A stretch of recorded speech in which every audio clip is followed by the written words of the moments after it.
There's this common saying you hear in academia: those who can't do, teach. But that axiom certainly doesn't apply to Jeremy Caplan. Not only did he have a decade of reporting experience before teaching entrepreneurial journalism at the City University of New York, but in 2020 he launched his own entrepreneurial media outlet, Wonder Tools. Wonder Tools is a free weekly newsletter that highlights the most useful websites and apps to make your life and career easier. Since launching on Substack, it's grown to over 23,000 subscribers, and it's generated 1 million visits in the last year. In my interview with Jeremy, we talked about his journalism career, why he went into teaching, and what compelled him to launch his own media outlet.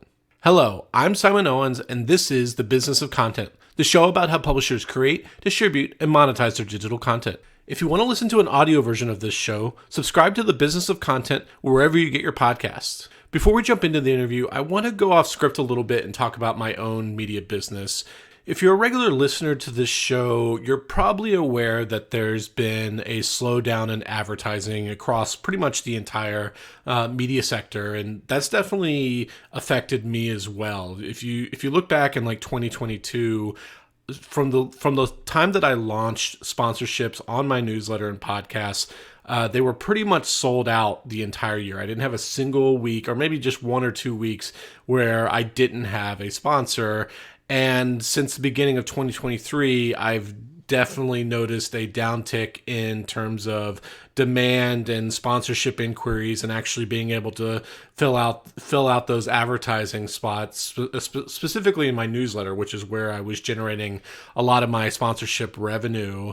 And I'm taking kind of steps to ameliorate that. I've been in talks with, an advertising agency that's going to help me in terms of cold pitching advertisers that might be a good fit for my newsletter. In the meantime, I've definitely seen a slowdown in my monthly revenue, both for the newsletter and this podcast. And, this isn't a side hustle for me. This isn't a side gig.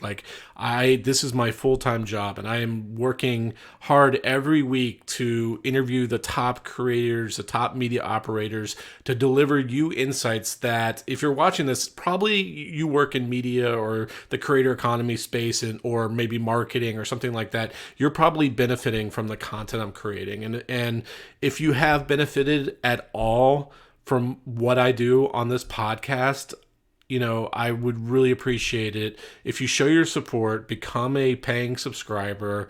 By becoming a paid subscriber, not only are you helping to pay for all the work I'm doing here, but there are just amazing perks as well.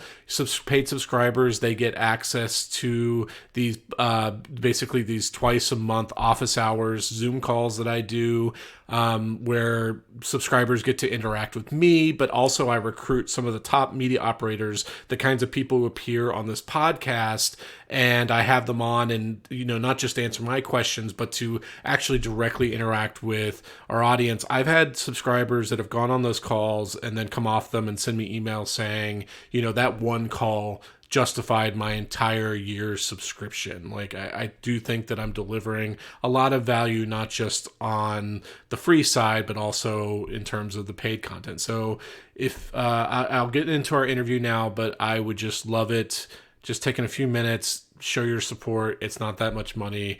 The best way to do it is go to my newsletter and become a paying subscriber. It's at simonowens.substack.com. That's simonowens.substack.com, or you could just Google my name, Simon Owens, in newsletter, and that'll the top search result will be my newsletter. Okay, let's get into our interview with Jeremy. Thank you so much for your help and support. Hey, Jeremy, thanks for joining me. Great to be here. So you're here to talk about this great newsletter that you run called Wonder Tools, but you have a pretty deep background in traditional journalism. In fact, one of your first jobs was for a magazine that I had never even heard of I think it was called Yahoo Internet Life. What was that? Yes, it was called Yahoo Internet Life magazine, exactly, and it was published by Ziff Davis.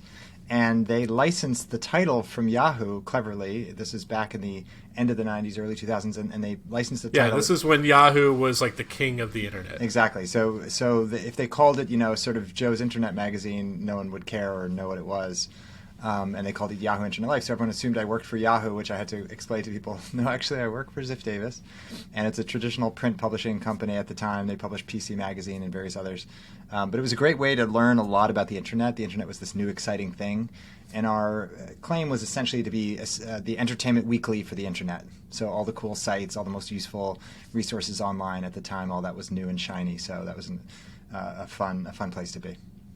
So in some ways, this is spoiling what's going to come a little bit, but it's almost like an early Wonder Tools in some sense. Yes, I do think that's true. I was always interested. I've always been interested in technology and the internet.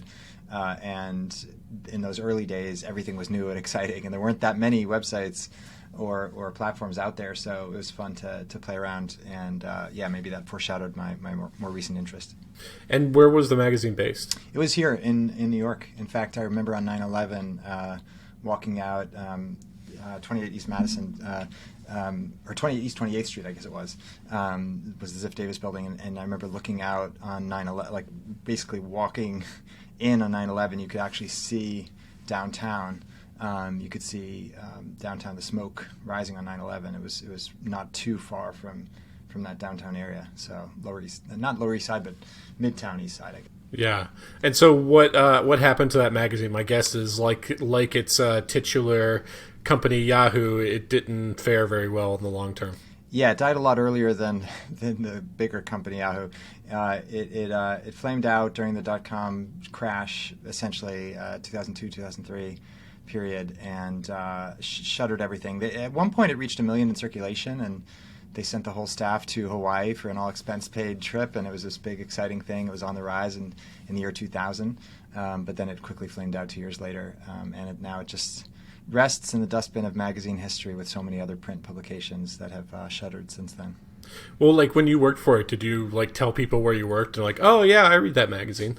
No, I don't think people knew about it very, very much. It was still, kind of this, among techies, they may have heard about it. At the time, there were a few, you may recall, there were a few of these tech publications that sort of rose and then disappeared. On Magazine was Time Inc.'s version. There was something called the Industry Standard. There were various others that were kind of playing in this new tech space during that boom. And the people who were interested in tech in Silicon Alley, as we called it in New York, they would know about the publications, but it wasn't. I don't think it really hit the huge mainstream, despite apparent numbers. So there were some people out there somewhere reading it, but it wasn't something you'd find on everyone's coffee table. And you did end up working for a magazine that everybody had heard of, Time Magazine. How did that come about? So I think back then, that was the goal for me, was to be able to write not just about technology, but to write about all sorts of things that were happening in the world. And I had broad interest. I was a generalist. I am a generalist, curious about a lot of things. And so when the magazine shuttered, I actually went to Italy, studied cooking a little bit. It didn't help me too much, but I had some fun. And then I came back and wanted to get back into magazines. And there happened to be an opening at Time Magazine for Kids. So that ended up being my entry point into the Time Inc. world.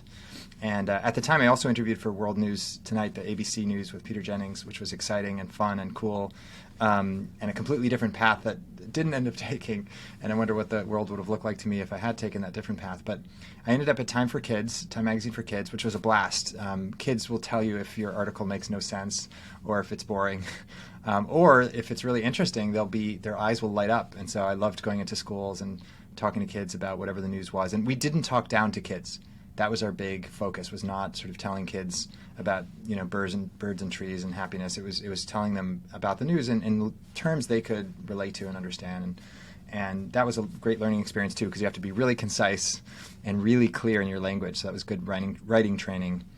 And while I was there, I pitched stories at Time. So I'd go downstairs and I'd meet with editors and pitch them one idea after another, and they said no, and they said no, and they said no. And then eventually it said, well, maybe, yeah, that sounds okay. And so they gave me a chance. They gave me a shot, and I took that shot, and I took it again and again. Eventually, I was able to move over full-time to Time, which was really exciting for me and open up some new opportunities to write about different things, including technology, which was a blast. So you wrote about technology a lot, but that wasn't your only beat. Yeah, I wrote about Google and Yahoo and AOL and Apple and all these big tech companies, and then also these kind of smaller tech companies like Basecamp and other kind of startups that were emerging, that were changing internet culture a little bit. And then I also, as a generalist and working for General Interest Magazine, would cover, Virginia Tech college shooting or the Samuel Alito, nomination to the Supreme Court, or whatever big news story of the day was coming up. And then I also liked writing about cultural trends. I wrote about museums for babies and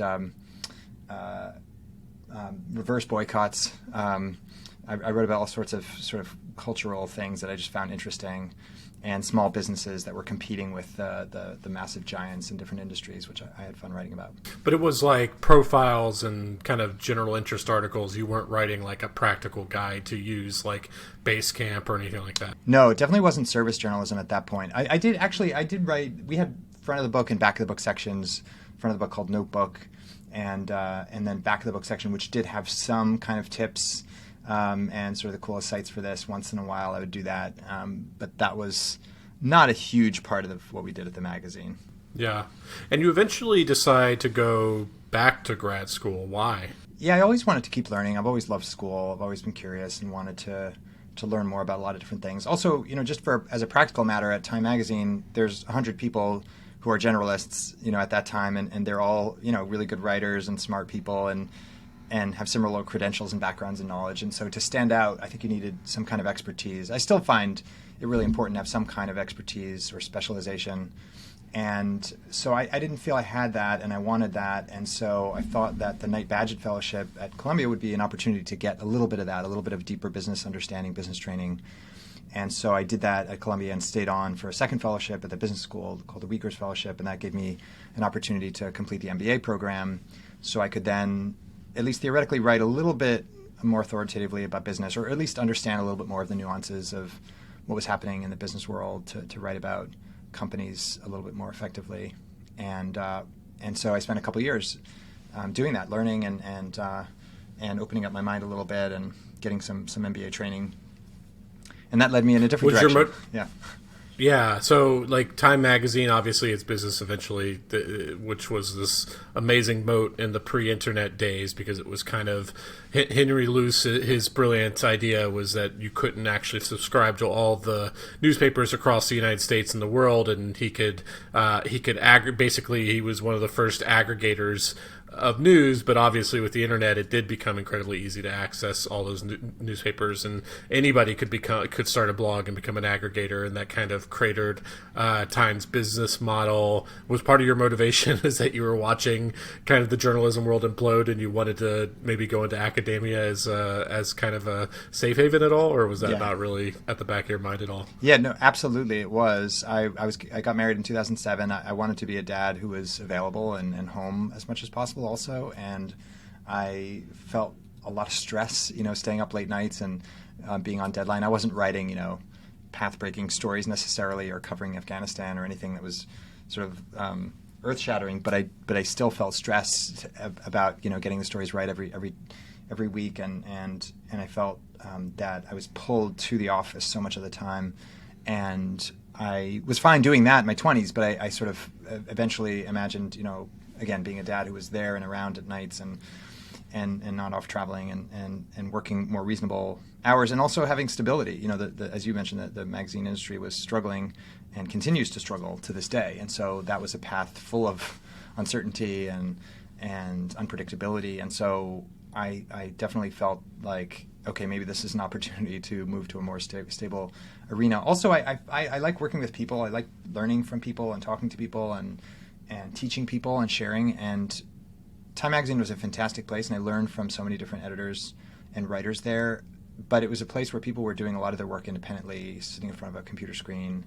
And I felt a little bit of a sense of isolation, I would say, at the time. And so I think the idea of being in an academic environment with colleagues and with students, and that appealed to me a lot. And I also thought it maybe capitalized on some of my strengths, or what I thought would be my strengths. And so that was some of what drew me in that direction. And it so happened that the City University of New York, the Graduate School of Journalism, where I now work, was opening around that time.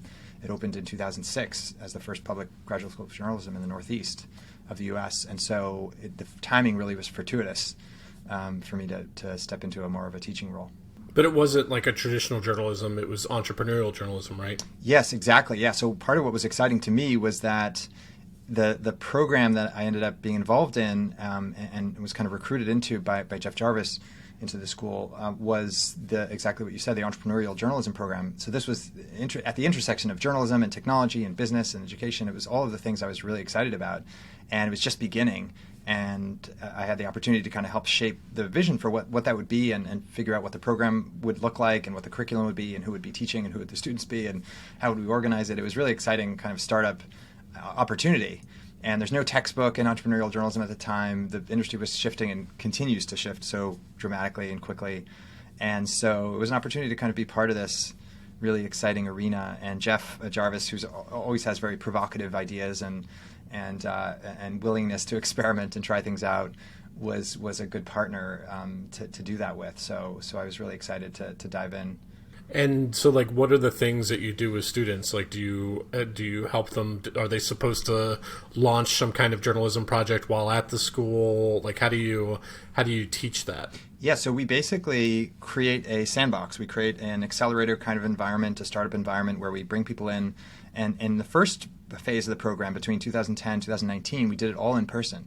So we brought people together from all over the world, and they would come together for a semester, essentially, and they would develop a project, a newsletter, a podcast, a website, a niche community.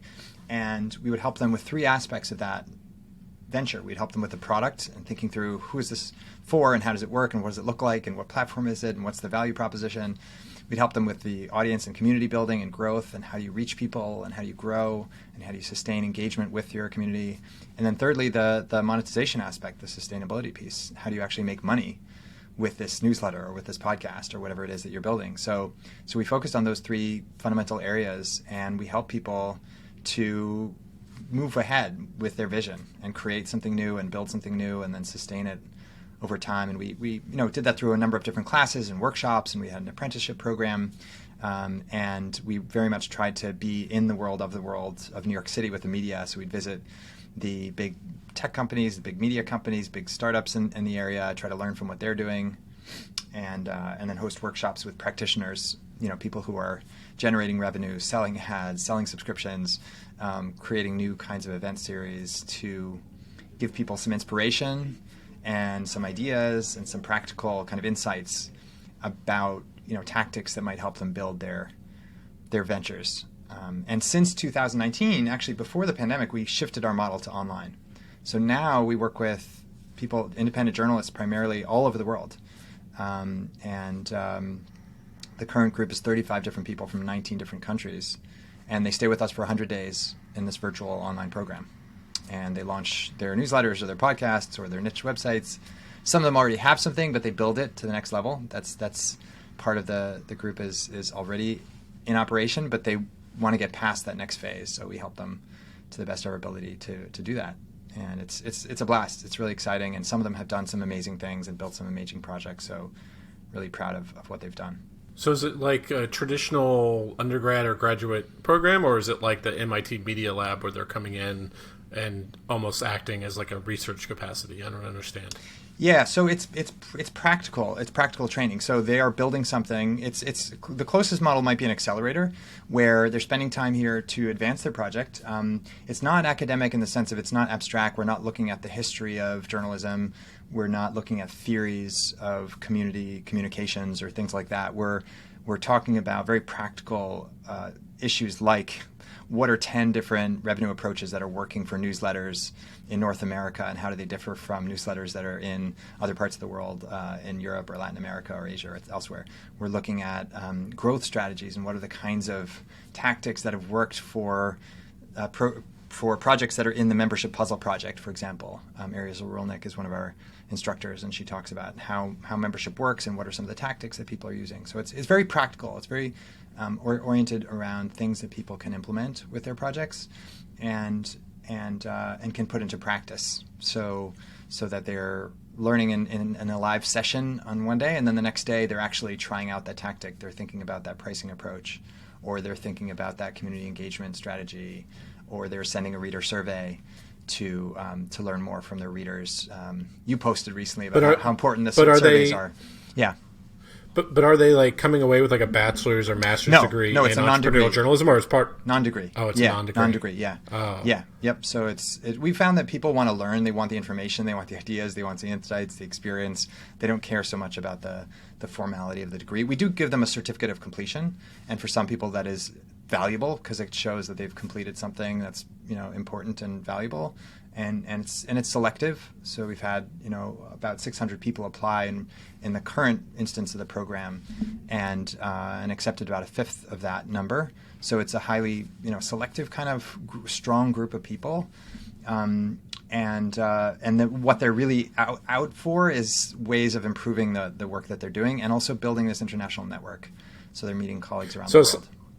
So it's not like just some CUNY student can just take your course or anything like that. No. I teach a startup sprint course for the master's students, and anyone can take that. Certainly, we have people from across CUNY who sometimes take that class. And I do other workshops for other programs and organizations and schools on occasion as well. But yeah, this one is mainly for mid-career professionals, in some cases early career people as well. Yeah, and come to think of it, I did teach, a course with the University of Oregon in the spring with their journalism program, and I guess they kind of modeled it off what you guys were doing. Yeah, absolutely. Yeah, and we the way we see it is the more the merrier. I think Ed Madison was involved with that. This is there's Damian Radcliffe. Yeah, that was a great group, and I think there's so much of an appetite out there. Lion, the local online news publishers have some programming. INN has done some really good workshops, the Independent Nonprofit News Organization. There's lots of entities that are trying to reach out to independent journalists and nonprofit journalists and just journalists generally with this kind of training, which I think is important because there are just fewer journalism jobs of a traditional sort that are out there. And we need journalists who can carve their own paths and think about sustainability, whether they end up doing their own thing or whether they end up creating products for news organizations. It's still helpful, we think, to have the kind of entrepreneurial mindset and skill set. So by working or teaching entrepreneurial journalism, did that give you an entrepreneurial itch that you wanted to scratch? Absolutely. I always felt like I need to be doing this. I can't just be talking about it. And I would spend a lot of time coaching and advising and consulting with the former students on their projects, and that was really fulfilling, and seeing projects grow and thrive. Projects like Narratively, which has done so well, long-form kind of feature stories, Skill Crush in the realm of training people about technology, NK News in North Korea, covering North Korea, How India Lives. All these projects, had such a resonance with the people they were trying to serve, and it was a blast seeing them thrive and grow. But to your point, I did feel like, okay, I want to do something of my own as well and learn some of the inside story of what that's really like, and so that was part of the impetus for starting my own kind of side venture. And how did you get the idea for what became Wonder Tools? Well, I think it's always great when you do something that you're passionate about, or that you care a lot about, or you're curious about. If you do something purely because there's a market need or because other people are interested, but you yourself don't have a passion or curiosity around it, I think that interest will flame out after a while. You may not be able to persist with it beyond the early burst of activity. So I knew I wanted to do something that I like doing even in my spare time, or that I'm curious about and want to keep learning about. And I also wanted to do something where I felt like I had a little bit of distinct expertise or distinct knowledge or distinct passion, and something where I could make a little bit of a dent, even if it's a narrow area. So that area of tools has always been something where I people asked me for input and guidance, and I always had a curiosity and a kind of passion around it, around finding ways to make work more enjoyable, more efficient, more effective by using creative tools, digital tools, websites and apps. That's always been an interest of mine, and I've always liked writing about it and talking to people about it. So that seemed like a natural experiment. And at first it wasn't more than that. It was just an experiment, and send this to some people and learn about the platform. I started on Substack, and I've stuck with it, and learn about the platform, learn about the audience and what resonated, and see how it felt to write, how long it took, how difficult it was, whether people were interested. And after that experimental period, it seemed to resonate. So I've stuck with it since then. So you mentioned you launched it on Substack, and you launched it during the pandemic, right? In 2020. Seems like a lot of people I have on this podcast. That's the origins. It's amazing. Well, there'll probably be case studies or some kind of retrospective written in a few years about how many media businesses were launched when people were just kind of working from home during the pandemic. But so like kind of like go into what you're actually doing. Like you're picking a different web tool every week, whether it's ones they've already heard of, like Google Docs, or maybe something they haven't heard of, and then kind of diving into how it can be more useful in some specific way? Yes, absolutely. So I generally do two kinds of posts. One are taking an existing tool that people may know about, like Google Docs or Google Sheets or Google Calendar is one I'm working on coming up, and give people some insight into some helpful, useful ways that they can use it more effectively or creatively, or aspects of it that they're just not aware of. There's a lot of hidden features in these tools that once you realize they're there, it's like, wow, this is actually easier to use or more effective to use or more powerful, or I can do things with it I didn't realize it.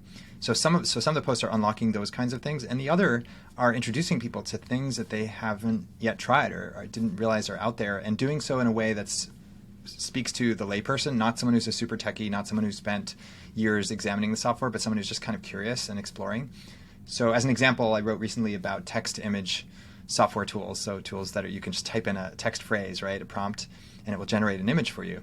And for some people who have been into Stable Diffusion and DALL-E and these other platforms, Midjourney, that's at this point already months old, right? They're familiar with it and they know that and they're already well into it. But for a lot of people, they've never heard of it and they don't know what it is or how to get into it, and they're confused by all the terminology people throw around.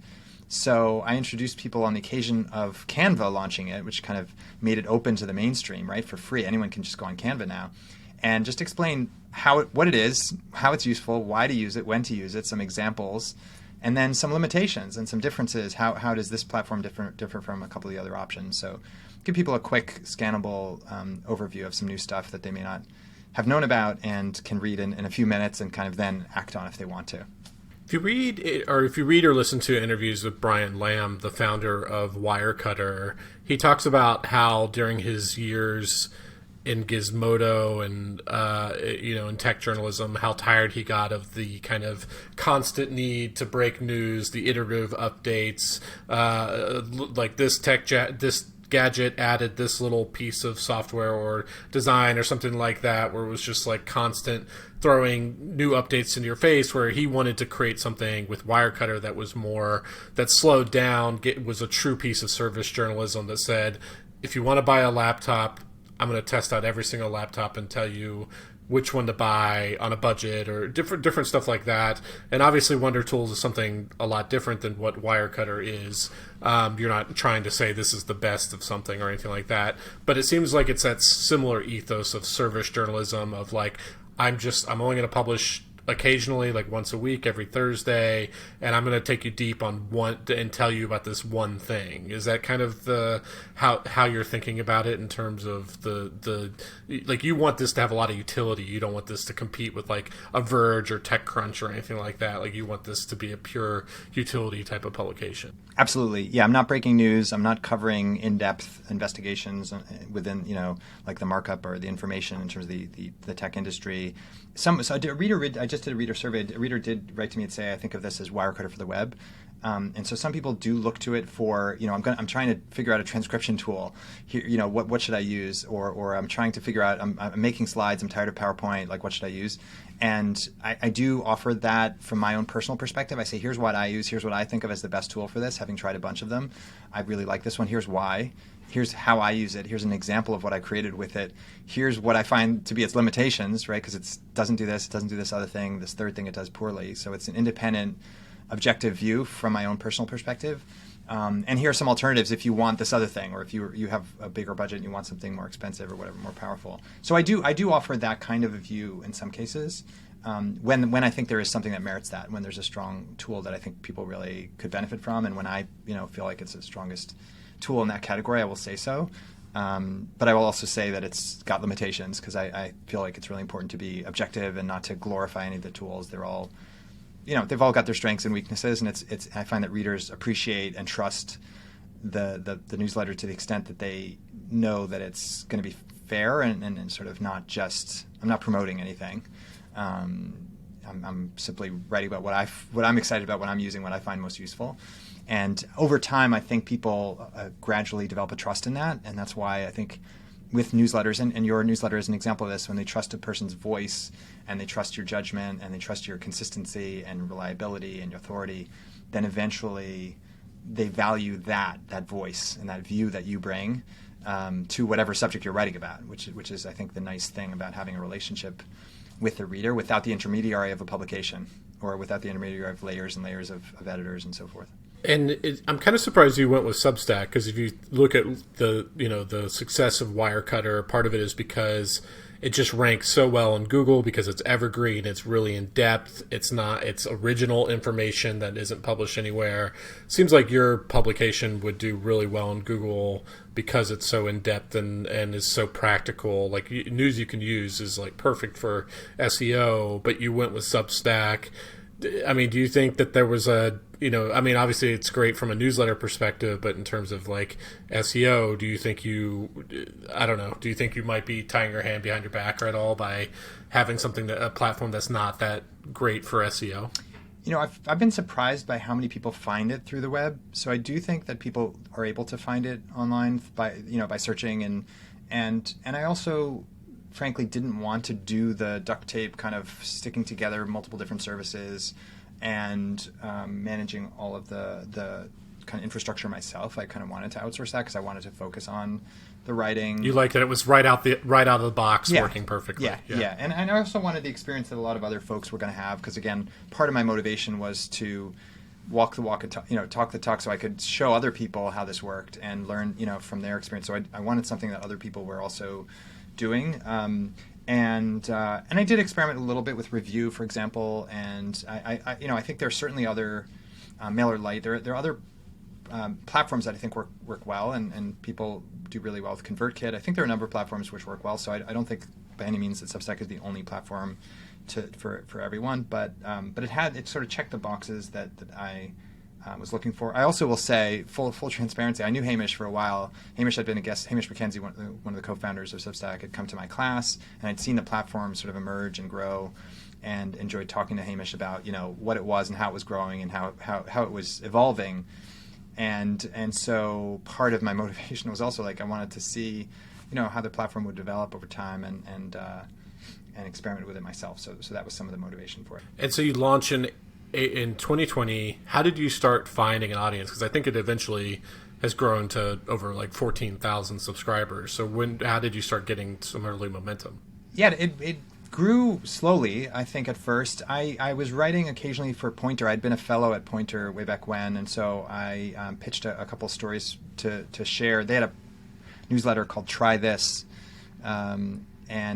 which was sort of similar in that it focused on different tools, mainly for journalists, and I pitched them in sort of writing a couple of updates for them for their newsletter, because that hadn't been coming out frequently. And my only request was that I could, mention Wonder Tools and this new thing I was doing as a way of kind of introducing it to people, particularly journalists who I felt like might be a good kind of target audience for me. And that really helped. That generated a couple hundred subscribers each time I did that. So I did it a few times in the early months, and that helped with, I would say, the first 1,000-ish kind of subscribers. And that was a tactic that I've learned from along the way and advocated for a lot of others too, is guest posting and cross posting, and I think that's been one of the huge sources of growth for me. One of the primary sources of growth for me has been that kind of cross posting and cross promotion, and people mentioning my newsletter, and occasionally I'll mention theirs, those that I find to be really great. And then of course we have the new recommendation engine from within Substack, which has really driven a lot of growth for me and for others on that platform. So that was, but I would say that the early growth was definitely slower than the more recent growth. So the readership, I think, has doubled since May, if I'm not mistaken, and so that's definitely seen a big uptick in the more recent period. And I'm not sure I have a full explanation for that. I'm examining that and exploring why that has happened, but don't have a full story of that. Yeah, it seems like Substack has just been doing a ton to introduce network effects, mainly through the recommendations tool, but it's created like user profiles now, so it's easier and made it easier to tag other newsletters and stuff like that. So it's trying to create some network effects within Substack. As you were kind of building your readership and you were seeing these subscribers came in, what sense did you get in terms of who these people are? Like, who was your core reader, and like what kind of interactions were you having when they were replying to the newsletter or reaching out to you on Twitter or email or anything like that? So I say there are three core buckets: journalists who are working on their stories and their reporting and in various different kinds of roles within journalism; educators who are teaching in particularly higher education, but some at other levels; and then the third group is a broader group, which is people who are working at a computer all day and are eager to find ways of doing things in new ways. They're eager to find a better tool for creating presentations, or eager to find new ways to organize all their notes, which have become a mess, or their calendar or their email is overwhelming them. And a lot of people felt that pain during the pandemic, right? Because they're in front of the computer so much of the time, and they realized there has to be a better way to do this or that, right? There has to be a better way to organize my notes, which are all over the place, or to have these online meetings in a more organized way. And so they, I think, found me through that search for solutions or alternatives. And those are the three main buckets of readers. And I would say the number one thing they're looking for essentially is new, more effective ways of doing things that they're doing daily or regularly. And they're running into this wall because they're struggling to do this or that, and they're curious about other ways to do this, and they don't want to sort through hundreds of different tech publications, and they're not necessarily interested in the ins and outs of the tech industry. They just want something that's practical and simple and straightforward. So what's your process for doing the newsletter every week? Like, my guess is you have a Google Doc or something where you have a list of tools or use cases of tools that you're thinking about doing a deep dive in. And like, for instance, you mentioned the recent piece you had on Canva, which is a design, like a really easy design tool for designing brochures and other kinds of images and stuff like that without having any design skills. You wrote about specifically they implemented, I guess, through their API or whatever, a couple different AI art tools. How did you decide this is what I'm going to focus on? Did you see some press release or news story that they were adopting this, and you were like, I'm going to do a deep dive on that? Or what was kind of the process there? Yeah, typically it's from my own use cases, my own needs, right? So I'm curious about these new services, for example, that summarize books, right? We know about Blinkist, and there's many others, it turns out, short form, and many others that do this, where you can sort of digest books, not to replace reading books, to be clear. It's still, you still read the books, or I still like reading the books, but it just gives you a quick capsule summary of some of the new ones that are coming out in case you want to dive into one, you want to know what it's about. So I was interested in that, and I wanted to look at that category of tools for my own sake, for my own benefit. Similarly, I wanted to create a better way to map the different places I like in Boston to share with a friend. And Google Maps, my maps, was just a mess and not easy enough to use. And so I wanted to find an alternative. So I found Proxy, and I was like, wow, this is really useful, and I don't think people know about it. And so I wrote about that and why it's useful, how to use it quickly, why it's different and better than Google Maps. I wanted to create a new form, a new survey. So I found Tally, and I realized, wow, this is actually really good, really advantageous over Google Forms. And it's free. It's much cheaper than Typeform and other tools. So here's why it's useful. So it's usually a need that I have, scratching my own itch, or an itch that I know a lot of other people may have as well because they're asking me about it. And then I'll dive into that and find, based on my own usage, what's useful to me, and then also explore how other people are using it and find other creative uses of it, and then test it and see its limits, right? Because there inevitably are things that are weak about it, like Proxy doesn't really work well on mobile. So that was important to tell people about that, and so that's the process, is to sort of find a need that I have, try to solve that. Sometimes it takes months, right? Like sometimes I'm looking at something for quite a long time. I'm trying to figure out a better way to use Alexa or Google Home. And over a period of months, I realized, oh, wow, these are some useful apps. These are some good ways to use it. And so eventually I'll compile that insight into one simple short post. And how often are you now getting emails from product startup founders saying, hey, I want to get on a phone call with you and demo my product and stuff like that? And how do you triage that? Yeah, it's definitely grown over time, and that's one way I know people are seeing it is I get these inbound inquiries, which I didn't get at the beginning, and a lot of times that's just noise. They're telling me about B2B kind of industry software that's not really relevant to me or my readers. But sometimes it really is something new and really interesting. One of the categories I'm looking at now is calendaring, right? And people are using Google Calendar or they're using Outlook, but they are spending more time managing their calendars or their appointments than they'd like to, and they are kind of curious, and I'm kind of curious, what are better ways to do that? So that's a category, for example, where I've gotten inbound from a lot of different players. Like there's a lot of different people making these new alternatives, and it's interesting. It's an interesting category, so I'm experimenting with those and exploring those, and doing my own independent testing of that. Yeah, and it strikes me as like, we'll talk about this in a minute, but because I know that you're testing a new Substack feature around booking phone calls and stuff like that, which I think there's some opportunity there. But so let's talk about that. Like, how are you monetizing currently? Like, it's mainly through sponsorships, right? When did you start allowing that? Yeah, so I got a couple of inbound inquiries a while back, maybe a year in or half a year into between half a year and a year into writing it. And I thought, okay, that's interesting. I'll try it out. Substack does not build that in any way. As people probably know, Hamish and the other founders are very much against advertising because they believe in writers having a direct relationship with the readers, which I agree with to some extent. And yet I didn't want to charge people right away. There were a lot of students or other people who just have a lot of subscriptions. They didn't want to pay. They don't need to pay. I wanted to keep it free as much as possible. And I wanted it to grow and not have to burden people with an additional subscription fee.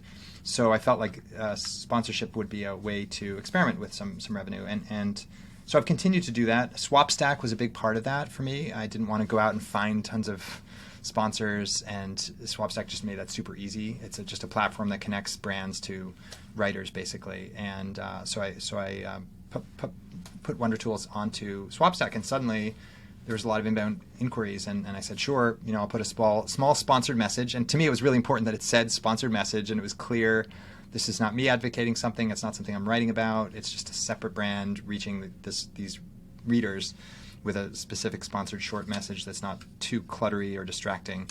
And so I did that, and I've done that, and that has been the primary revenue stream to date. I've also done some speaking and some consulting that's come out of the newsletter, so that's, I would say, a kind of a secondary revenue stream that's emerged, and then I'm considering a subscription at this point, because I do think that at this point there are enough people who read it regularly and are willing to support it based on my surveys that it's probably a reasonable time to turn that on at some point in the near future.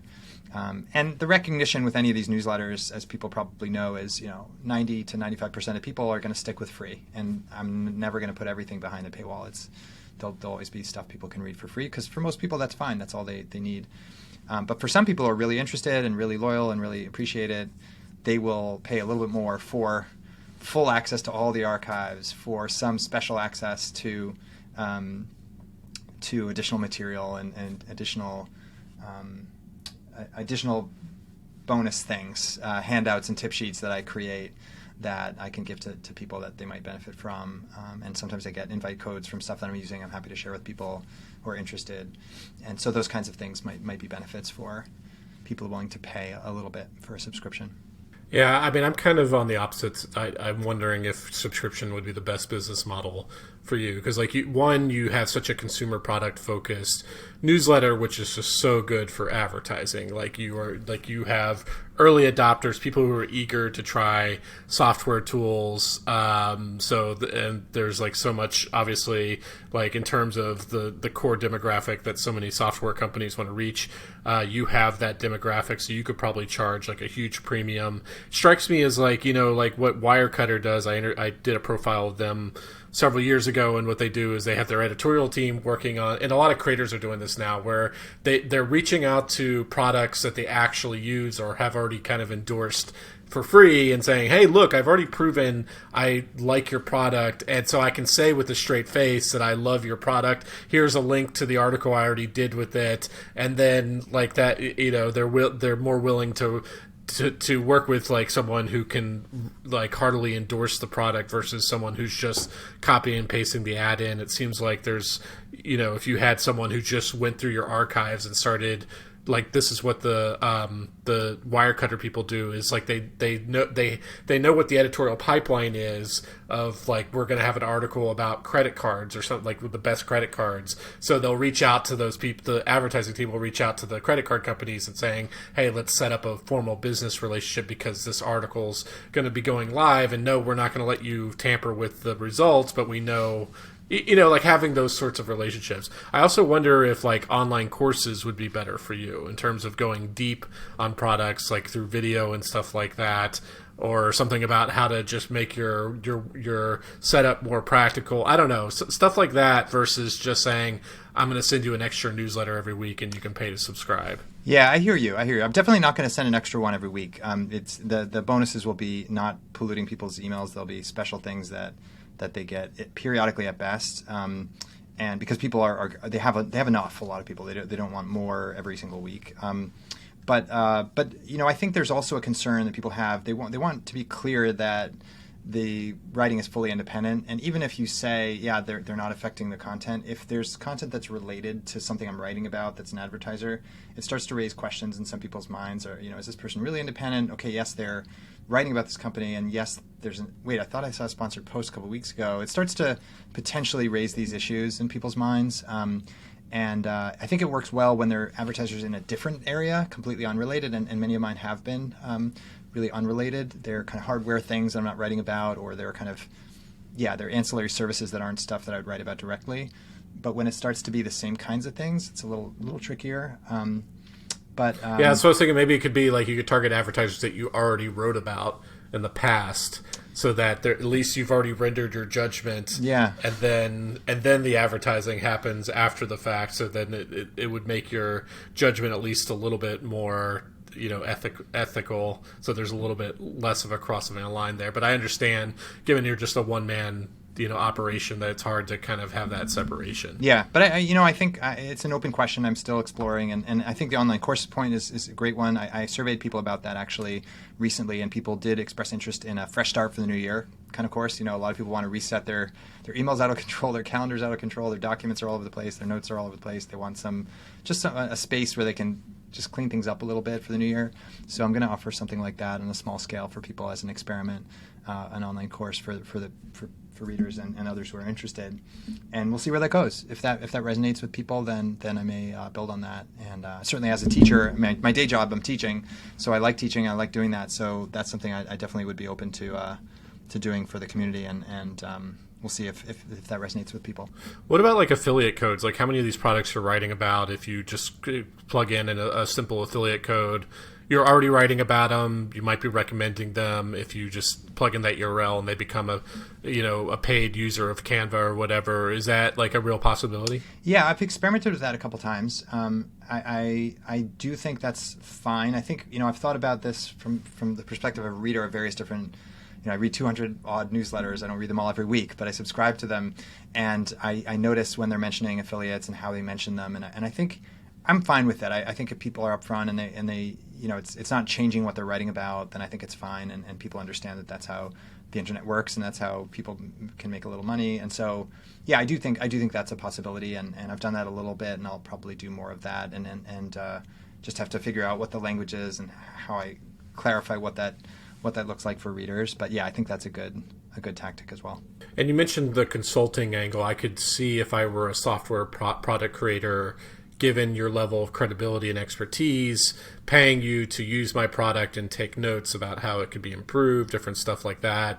I know Substack is now beta testing, because in fact the day after we're doing this interview, I'm going to launch my own version of it, a new tool where you can book consulting calls with Substack creators and pay some kind of upfront fee for an hour-long call, different stuff like that.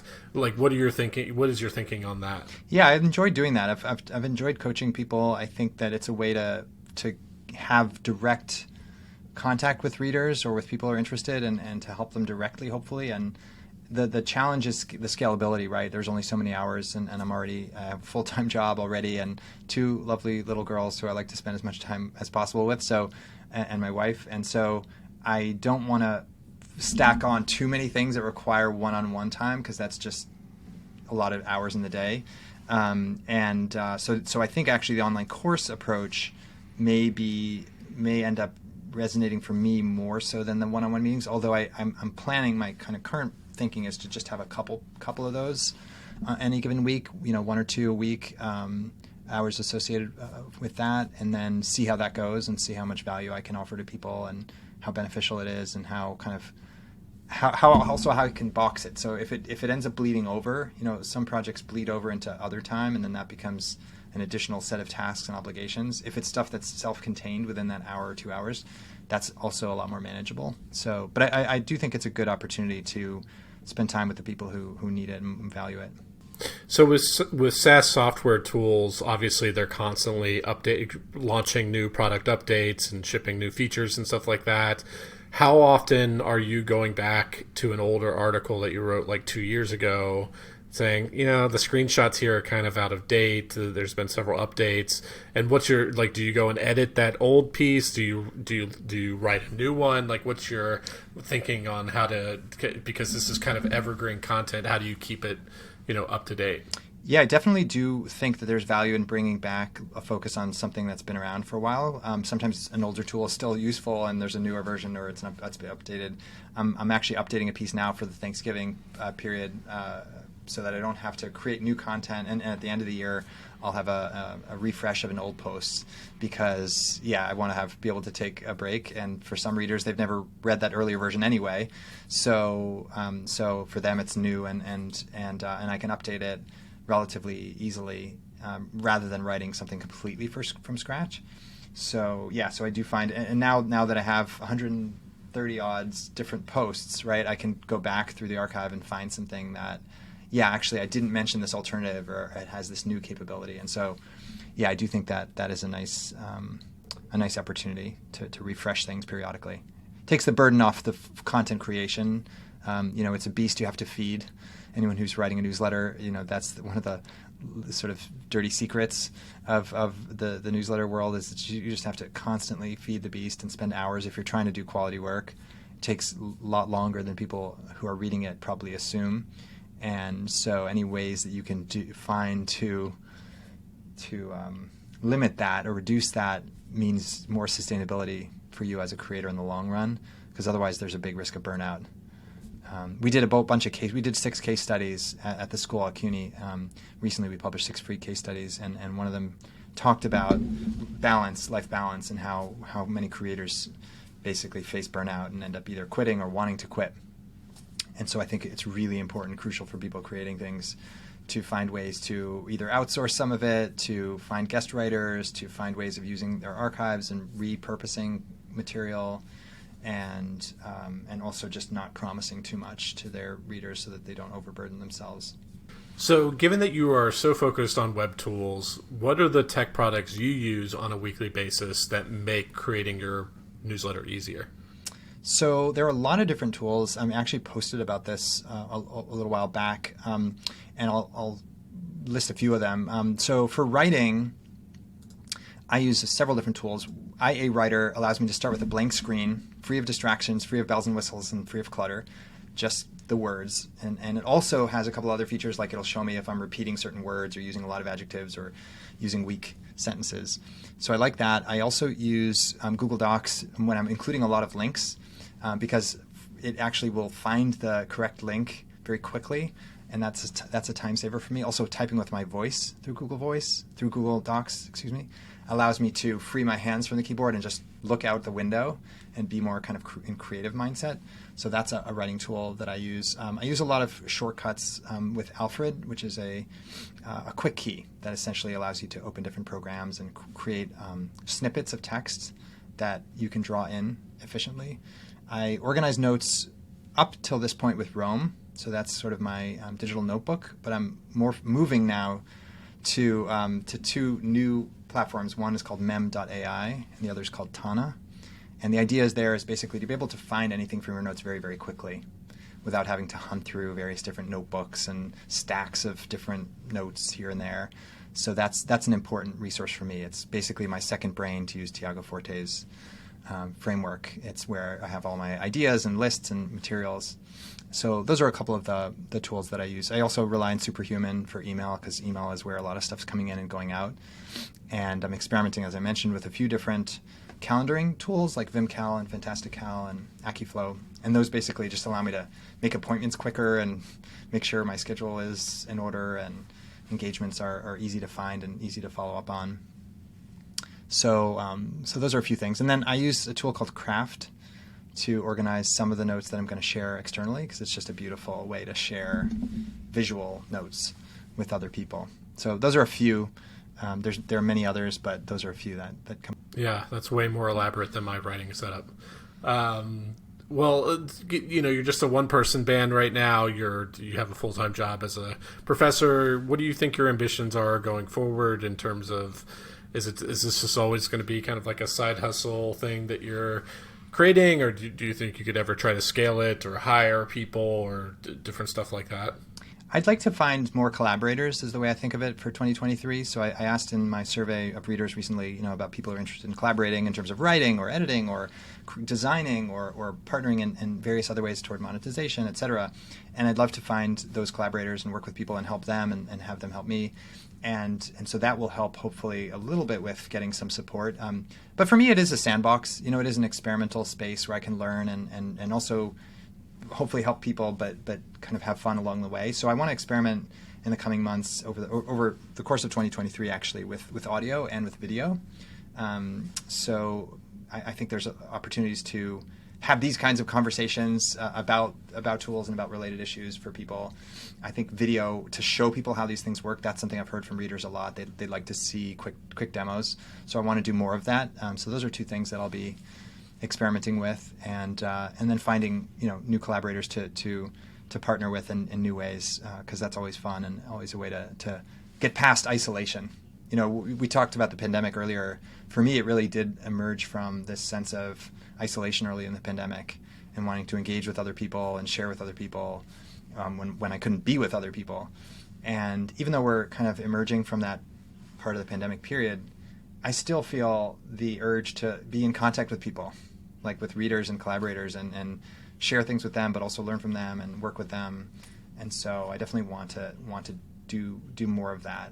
And if that helps to scale, then that's great. Awesome. Well, Jeremy, those were all the questions I have for you. Where can people find you online? Wondertools.substack.com is the newsletter, and jeremycaplan.com with a C is my site, and for however long Twitter is a thing, I'm at Jeremy Caplan on Twitter. Also very curious about that whole space and what emerges with the next phase of Twitter or Twitter's alternatives. That's something I'm really curious about these days. So yeah. Well, by the time this episode comes out, we might know that, since it'll probably be a couple months. So I'm sure the people listening to this know the answer to that question. Sounds great. Yeah, and if anyone out there is interested in collaborating, I'm always looking for new partners. Great. Well, this was a lot of fun. Thanks for joining me. Thank you, Simon. Great talk.